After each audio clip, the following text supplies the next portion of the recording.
Hello CGPSian, welcome to our YouTube channel CGPSC Sources Study Hub. I am doctor रईमनु। आज हम चर्चा करेंगे भारत का अब तक का चांद का सफ़र क्या रहा और चंद्रयान मिशन 3 से हमारी क्या अपेक्षाएं हैं। और यह महत्वपूर्ण है क्योंकि यह एक महत्वपूर्ण मिशन है, तो इसी के बारे में आज हम इस वीडियो के माध्यम से समझेंगे। तो चलिए step by step Chandrayaan mission 3 के बारे में हम लोग चर्चा करते हैं।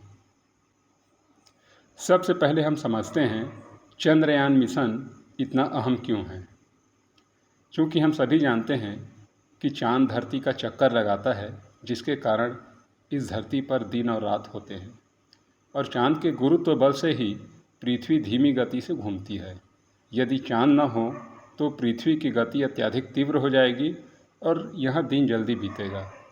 धरती से सूर्य और चंद्रमा एक जैसे दिखते हैं और सूर्य की तुलना में पृथ्वी से 400 गुना करीब होने से चंद्रमा सूर्य के बराबर हमें दिखाई देता है।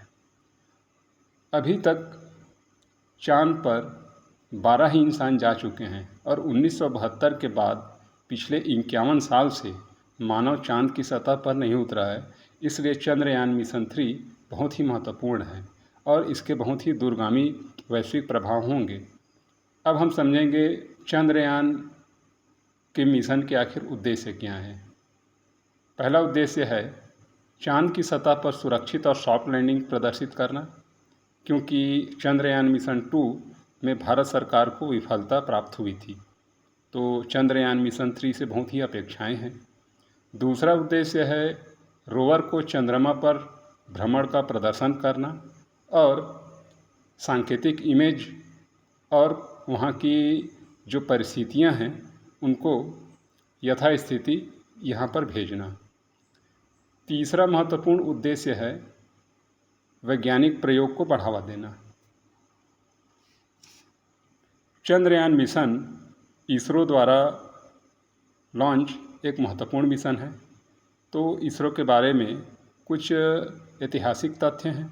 जैसे इसरो की स्थापना 15 अगस्त 1969 को की गई थी और इसरो ने अपना पहला सैटेलाइट 19 अप्रैल 1975 को सोवियत संघ के सहयोग से छोड़ा था और इस सैटेलाइट का नाम आर्यभट्ट रखा गया था।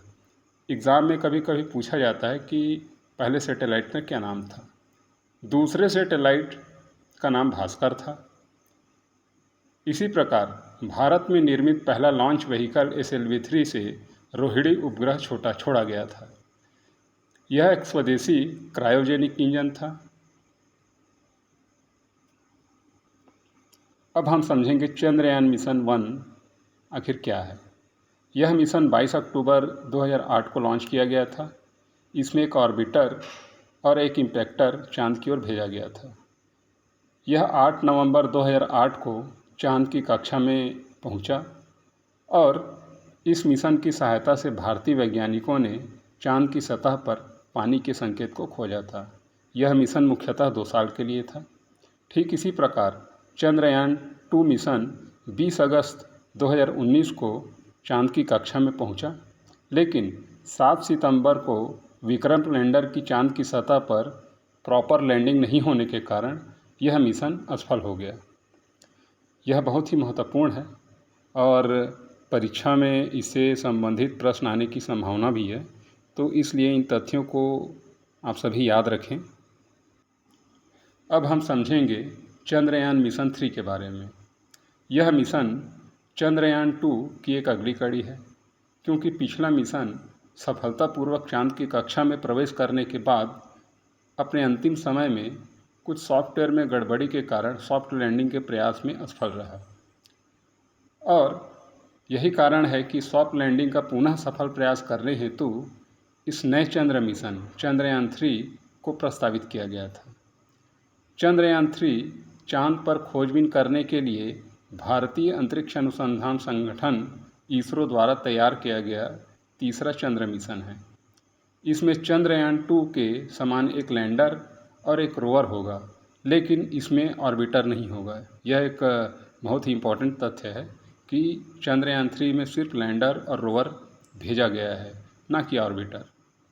चंद्रयान 3 का लॉन्च सतीश धवन अंतरिक्ष केंद्र श्रीहरिकोटा से 14 जुलाई 2023 शुक्रवार को भारतीय समय के अनुसार दोपहर 2:35 बजे निर्धारित किया गया था और चंद्रयान-3 चंद्रमा की सतह पर सुरक्षित लैंडिंग और घूमने में एंड टू एंड क्षमता का प्रदर्शन करने के लिए यह एक अनुवर्ती मिशन है।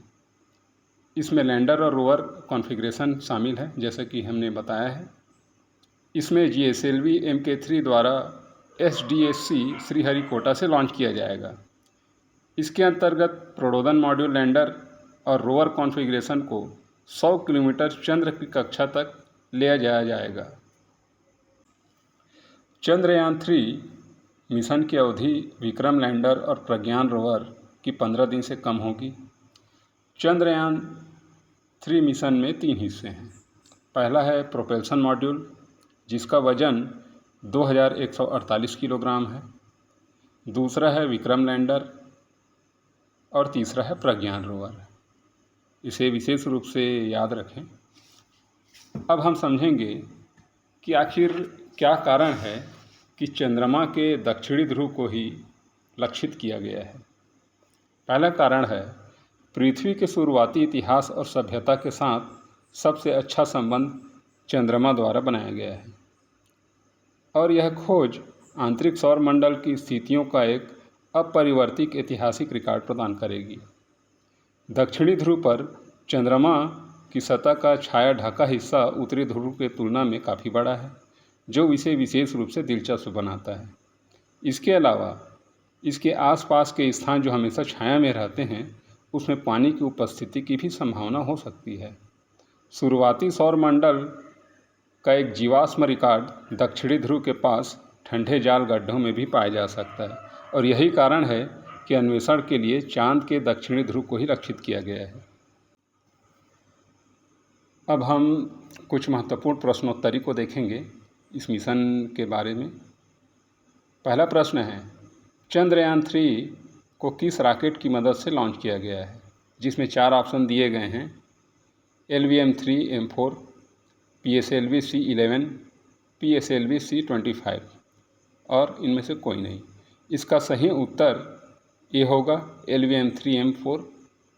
दूसरा प्रश्न है, GSLV का शाब्दिक अर्थ आखिर क्या है, तो इसका सही उत्तर होगा जियोसाइंक्रोनस सैटेलाइट लॉन्च व्हीकल।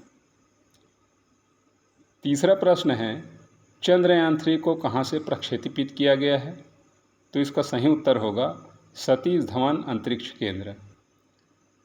हमारा चौथा प्रश्न है, सतीश धवन अंतरिक्ष केंद्र कहाँ स्थित है, यह आंध्र प्रदेश में स्थित है। मिशन चंद्रयान-3 को किस संस्था द्वारा लॉन्च किया गया है, तो इसका सही उत्तर होगा इसरो। सबसे महत्वपूर्ण प्रश्न है कि चंद्रयान-3 मिशन में कौन कौन से हिस्से हैं। पहला है प्रोपल्शन मॉड्यूल, दूसरा है विक्रम लैंडर, तीसरा है प्रज्ञान रोवर। तो इसका सही उत्तर उपरोक्त सभी तीनों सही होगा। अगला प्रश्न है, चंद्रयान-3 का लैंडर और रोवर चंद्रमा के किस हिस्से पर उतरेगा, तो इसका सही उत्तर होगा दक्षिणी ध्रुव।